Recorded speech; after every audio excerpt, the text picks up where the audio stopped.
चलिए आते हैं नेक्स्ट क्वेश्चन के ऊपर। क्वेश्चन आपके सामने है। तो लिमिट n टेंड्स टू हमारी इन्फिनिटी है, under root of n+1 n+2 and so on up to 2n।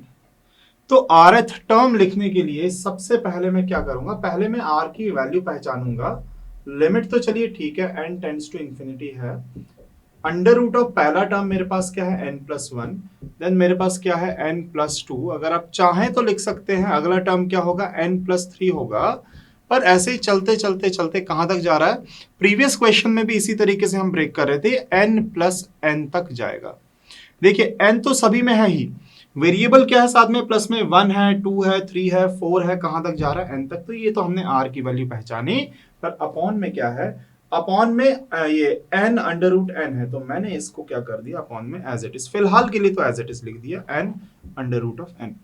सबसे पहले हमने फंक्शन को इस तरीके से लिखा। अब होगा क्या, limit n tends to infinity, मैंने ये जो अपॉन वाला n था ना, इसे बाहर निकाल दिया।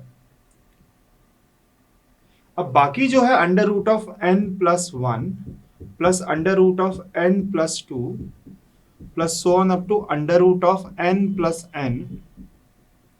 अब बचा क्या, बचा है अपॉन में अंडर रूट ऑफ n, जो कि मैंने सभी के साथ क्या कर दिया, सेपरेट। सभी के साथ क्या कर दिया, मैंने इसे सेपरेट कर दिया। हम ऐसा बिल्कुल कर सकते हैं कि डिनोमिनेटर को न्यूमरेटर्स के साथ सेपरेट करके लिख सकते हैं। तो n जो था वो तो अपॉन में बाहर आ गया, जो अंडर रूट n था वो मैंने सभी के साथ लिख दिया। मैं ऐसा क्यों कर रहा हूं, मैं ऐसा सिर्फ और सिर्फ इसलिए कर रहा हूं कि ये limit n tends to infinity, 1 upon n तो है ही, ये जो रूट n है ये सभी के साथ क्या हो जाएगा, कंबाइन। ये हो जाएगा n+1/n, क्योंकि दोनों के ऊपर रूट है तो रूट तो अंदर चला जाएगा, सिंगल रूट आप लिखिए। ये हो जाएगा क्या, n+2/n प्लस, और कहां तक, अंडर रूट ऑफ n+n/n। ये हो गया। अब इतना करने के बाद आगे हम क्या करेंगे, अब लिमिट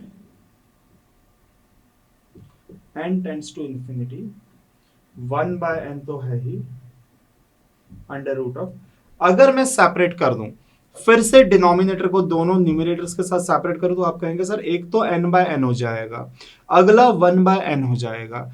n/n हर एक में होगा, n/n जो कि क्या हो जाएगा, 1 हो जाएगा, कोई इशू नहीं है। तो मैं अगर इसे सेपरेट करूं तो मैं क्या लिखूंगा, 1+1/n। फिर मैं क्या लिखूंगा, अंडर रूट ऑफ 1+2/n, क्योंकि आप सेपरेट करेंगे n/n 1 बचेगा क्या, 2/n plus under root of 1+3/n and so on up to under root of 1 plus, इसे मैंने n/n ही रहने दिया। हालांकि मैं उसे क्या लिख सकता था, मैं उसे अंडर रूट ऑफ n+n को ये भी 1 और ये भी 1 कर सकते, पर मैंने उसे n प्लस ये सॉरी 1+n/n रखा। क्यों रखा, इसका छोटा सा कारण है कि अब मैं लिखने वाला हूं मेरा rth टर्म।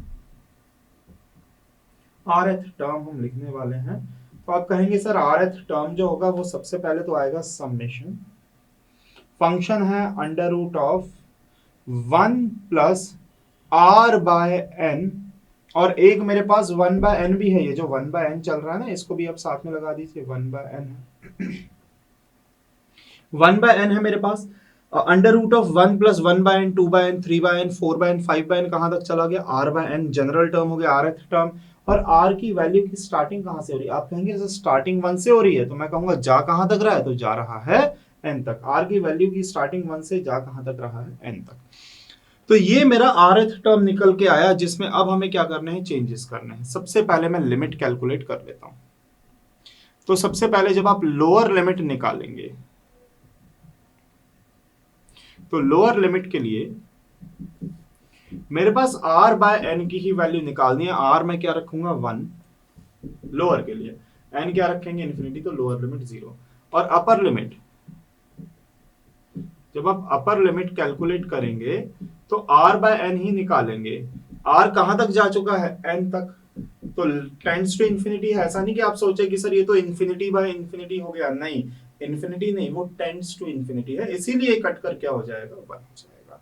अब लिमिट मैंने निकाल ली 0 से 1, चलिए रिप्लेस करते हैं। समेशन को रिप्लेस किया मैंने इंटीग्रेशन के साइन से, ये 1 से लेके सॉरी 0 से लेके कहां तक चला गया, 1 तक चला गया। इसके बाद 1/n जो है मेरे पास, आप जानते हैं 1/n को हमें क्या रखना होता है, dx, और under root of 1 plus r by n क्या हो जाएगा 1 प्लस एक्स, क्योंकि सब्स्टिट्यूशन में क्या कर रहा हूं, समेशन को हम रिप्लेस करते हैं इंटीग्रेशन से, आर बाय एन को रिप्लेस करते हैं हम एक्स के साथ, और 1 बाय एन को हम रिप्लेस किसके साथ करते हैं, dx के साथ। ये सब्स्टिट्यूशन है, लिमिट हमने आर बाय एन से निकाल ही ली है। अब लिमिट 0 से लेके 1, मैं इसे लिखता हूं 1 प्लस एक्स की पावर 1/2। अब आप फॉर्मूला लगाओगे x to the power n वाला इंटीग्रेशन का, डायरेक्ट यहाँ पे साथ में dx भी है, जो कि हमें बताता है कि हमें x के रिस्पेक्ट में इंटीग्रेट करना है। फॉर्मूला होता है कि पहले तो आप पावर में क्या कर देंगे 1/2 प्लस 1 अपॉन 1/2 प्लस 1, लिमिट कहां से कहां तक है, तो लिमिट 0 से लेके 1 तक है। तो ये हो जाएगा 1 प्लस 1/2, ये हो जाएगा सीधा सीधा 3/2। कितना हो जाएगा 3/2, पावर भी 3/2, तो पहले तो मैं लिख देता हूँ 1 प्लस एक्स की पावर 3/2, और अपॉन में भी क्या हो चुका है 3/2, तो 3/2 का 2 ऊपर आ जाएगा, तो आप इसे क्या लिख सकते हैं 2/3, 1 plus x to the power 3/2। अब यहां पर आती है बारी लिमिट्स को पुट करने की, लोअर लिमिट 0 है, अपर लिमिट 1 है। तो जैसे ही आप पुट करेंगे अपर लिमिट 1, तो क्या हो जाएगा, ये हो जाएगा 2/3, 1 प्लस 1 मतलब 2 to the power 2/3, minus lower limit आप रखेंगे 0, तो 1 प्लस एक्स क्या हो जाएगा 0, तो 1 प्लस ये तो पूरा का पूरा 1 ही हो गया, तो साथ में क्या आ जाएगा सिर्फ 2/3, क्योंकि भाई 0 रखूंगा तो 1 बचेगा, सिर्फ 1 की पावर कुछ भी हो तो 1 ही होता है।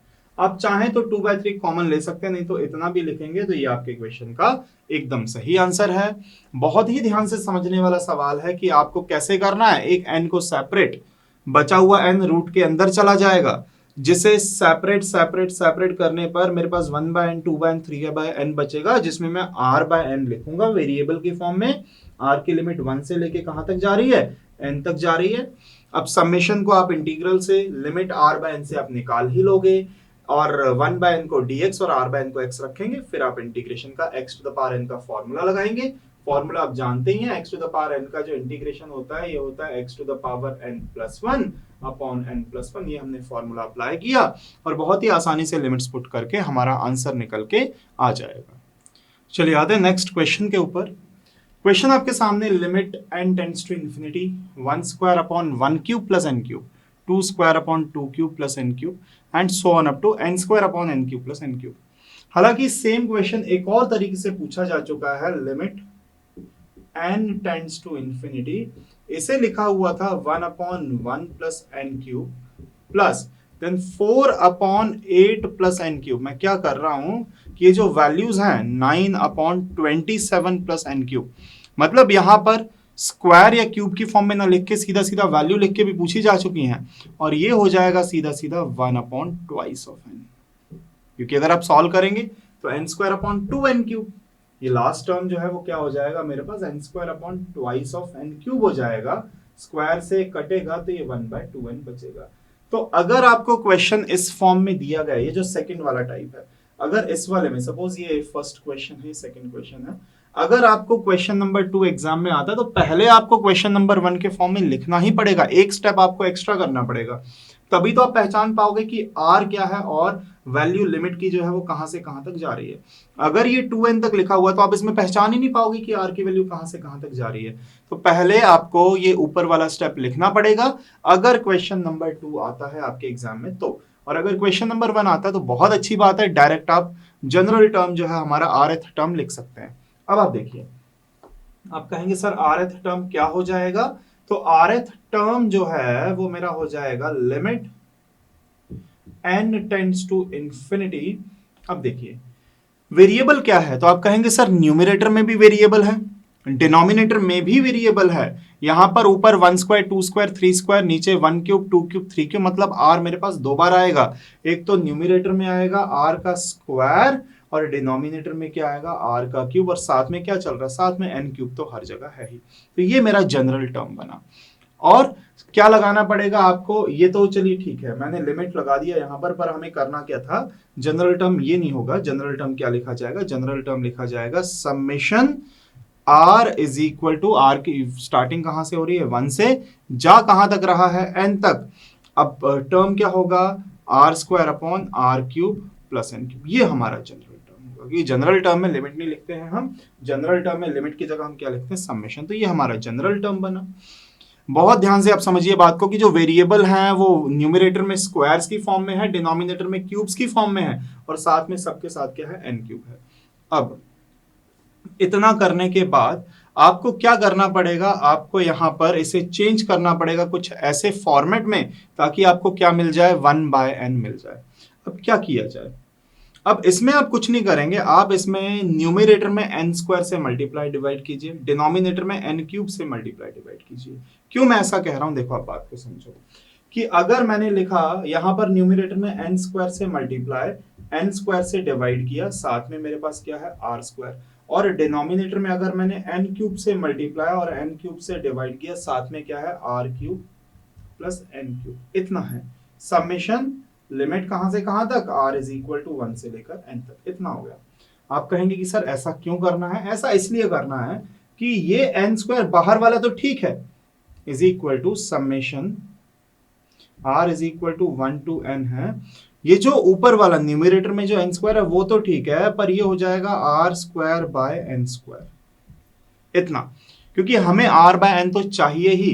r बाय n अगर नहीं होगा तो फिर आप x कैसे सब्सटीट्यूट करेंगे, r बाय n तो होना ही चाहिए। ये n क्यूब तो ऐसे ही, ये n क्यूब अंदर चला जाएगा तो ये हो जाएगा r cube by n cube, फिर ये n क्यूब अंदर जाएगा तो क्या हो जाएगा, plus n cube by n cube, इतना। अब इसके बाद is equal to summation r is equal to 1 to n। अब आपको बात समझ में आ जाएगी, ये n स्क्वायर और n क्यूब कटेगा तो यहां पर सिर्फ क्या बचेगा, n के ऊपर 2 पावर्स हैं, नीचे 3 पावर्स हैं, तो ये बचेगा 1 बाय n। अब मैं लिखूंगा इसे r बाय n का स्क्वायर अपॉन 1 प्लस, यहां पर n cube by n cube को मैंने 1 लिखा, और r cube by n cube को मैंने क्या लिख दिया, r बाय n का क्यूब। उम्मीद करता हूं कि बात समझ में आ रही होगी कि समेशन एज इट इज है, n स्क्वायर से n क्यूब कटा तो क्या हो गया, 1 बाय n हो गया। इसके बाद r बाय n को मैंने r बाय n का square, Q square square numerator denominator में, तो मैंने क्या कर दिया, स्क्वायर कंबाइन, और यहां पर ये तो कट ही जाएगा, और r बाय n का मैंने क्या लिख दिया, होल क्यूब। अब आती है बारी सब्सटीट्यूशंस की। देखिए जब आप सब्सटीट्यूशन करेंगे तो आप कहेंगे सर इंटीग्रेशन को, आपको समेशन को इंटीग्रेशन से रिप्लेस करना है, लिमिट निकालनी पड़ेगी। लिमिट क्या आएगी कि r बाय n की वैल्यू यहां पर भी, r बाय n की वैल्यू यहां पर भी, यहां पर हो जाएगा क्या, इज इक्वल टू, मैं इसी तरीके से सॉल्व कर रहा हूं, r is equal to 1 by n, n tends to infinity तो 0, और यहां पर n बाय n कितना हो जाएगा, 1। तो मेरे पास लिमिट आ रही है क्या, 0 से लेके 1। 1 बाय n को मैंने क्या रख दिया, सीधा सीधा dx, r बाय n को रखा x square, r by n को हमें क्या रखना है, r बाय n को x रखना है, तो ये हो जाएगा x square upon 1 plus x cube. ये हमारा जो लिमिट का जो सीरीज था, ये समेशन ऑफ सीरीज को हमने किसमें कर दिया है, कन्वर्ट कर दिया है इसमें इंटीग्रेशन में। आपसे एग्जाम में लिखा हुआ भी आता है कि solve the following series by using summation of series method. तो समेशन ऑफ सीरीज मेथड में ही आप क्या करते हैं, समेशन को किसमें कन्वर्ट करते हैं, इंटीग्रेशन में कन्वर्ट करते हैं। अब आप कहेंगे सर इसका इंटीग्रेशन कैसे किया जाए, तो भाई इसका इंटीग्रेशन हमने सीखा है, ऐसे बहुत सारे क्वेश्चंस हमने किए हुए हैं हमारे चैप्टर नंबर 1 में। आप यहां पर क्या यूज करेंगे, आप यहां पर यूज करेंगे इंटीग्रेशन बाय सब्स्टिट्यूशन। और सब्स्टिट्यूशन आपको क्या करना है, ये सब्स्टिट्यूशन का मेथड हम लगाएंगे कि जो डिनोमिनेटर है 1 प्लस एक्स क्यूब को आप क्या पुट करेंगे, 1 प्लस एक्स क्यूब को t। तो जब x की जगह 0 रखेंगे तो लोअर लिमिट क्या आ जाएगी, लोअर लिमिट निकल के आ जाएगी x की जगह 0 रखने पर t बराबर 1। और अपर लिमिट कैसे निकल के आएगी, x की जगह जब आप 1 रखेंगे तो 1 प्लस 1 अपर लिमिट आ जाएगी 2। इसके साथ साथ जब मैं इसका डिफरेंशिएशन करूंगा तो 1 प्लस एक्स क्यूब का हो जाएगा 3x square dx is equal to dt। इसका मतलब x स्क्वायर dx जो मेरे पास न्यूमरेटर है वो हो जाएगा dt बाय 3। अब लिमिट हो चुकी है मेरे पास 1 से 2, क्योंकि मैंने सब्स्टिट्यूशन किया था, लिमिट चेंज होगी। x स्क्वायर dx जो मेरे पास है इसकी जगह मैं क्या रखूंगा, dt अपॉन में क्या आ जाएगा 3, और 1 प्लस एक्स क्यूब को क्या कर दिया मैंने t, 1 प्लस एक्स क्यूब को मैंने रखा t, 1/3 है और लिमिट है 1 से 2। इतना सब कुछ हो चुका है। तो 1/t का इंटीग्रेशन तो आप कहेंगे सर बड़ा ही आसान है, अब तो log t हो जाता है। लिमिट लगा दीजिए 1 से लेके 2 और आगे 1/3 चलता रहेगा। तो जब आप अपर लिमिट रखेंगे क्या हो जाएगा, ये हो जाएगा 1/3 log ऑफ 2। लोअर लिमिट जब आप 1 रखेंगे log 1 तो क्या हो जाएगा 0, तो 1/3 log 2 ही आपके क्वेश्चन का आंसर है। बस अपर लिमिट रखने की जरूरत है, क्योंकि upper limit minus lower limit, अब जब आप लोअर लिमिट 1 रखेंगे तो log 1 तो क्या हो जाएगा 0, से लिखने की जरूरत नहीं है, 1/3 log 2 आपके क्वेश्चन का आंसर निकल के आ गया। क्वेश्चन चाहे ये दिया हो चाहे ये दिया हो, आपको जनरल टर्म, ये जनरल टर्म नहीं है, जनरल टर्म में आपको क्या लगाना होता है, समेशन। तो ये हमारा जनरल टर्म है। आपको आर पहचानना है, कहां पर आ रहा है, वेरिएबल जितने भी है वहां पे आर आ जाएगा।